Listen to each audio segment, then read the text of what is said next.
Jom kita masak ayam sos daun kari ya. Bismillahirrahmanirrahim. Jom kita masak. Ayam ni digaul garam kunyit ya. Bawang besar tu 2 biji saya besar, halia tu setengah inci. Bawang putih tu dalam 3 biji kisar ya. Tinggalkan sedikit bawang besar tu untuk tumis. Cili kisar dalam 5 sendok makan. Ada 2 tangkai daun kari ya. Daun kari ni opah simpan dalam peti beku.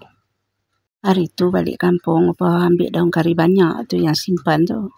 Kentang ni nanti kita goreng ya. Ada sos cili, kicap kipas udang, kicap manis ya, sos tiram. Assalamualaikum warahmatullahi wabarakatuh. Hari-hari pun jumpa ya. Jom kita tengok apa-apa nak masak. Apa khabar sahabat semua, para sahabat semua sehat selalu, murahkan rezeki. Amin amin. Jom kita goreng ayam dulu.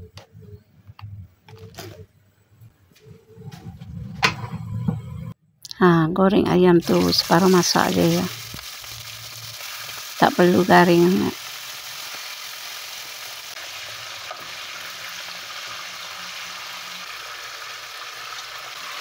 Dah pun masak, angkat. Dah habis goreng ayam, kita goreng kentang pula hingga masak. Kentang pun dah siap digoreng. Kita ambil bawang tadi ya untuk tumis.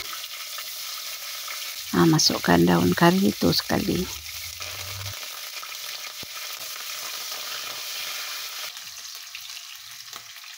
Ini bahan yang kisar tadi ya, bawang besar, bawang putih, halia.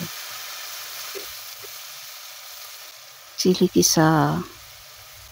Sedikit air ya, untuk masakkan cili tu.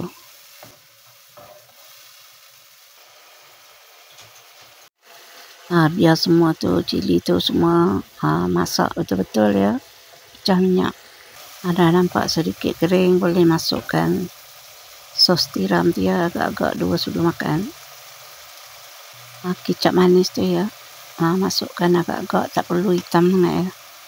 Sos cili tu 3 sendok makan.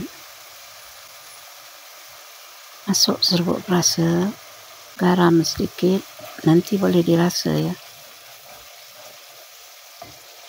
Letak air untuk kuah sedikit.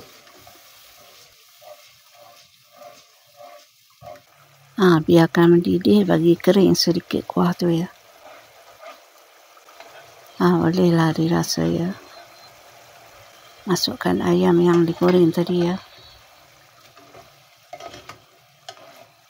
Digaul rata ayam tu dengan kuah tu ya.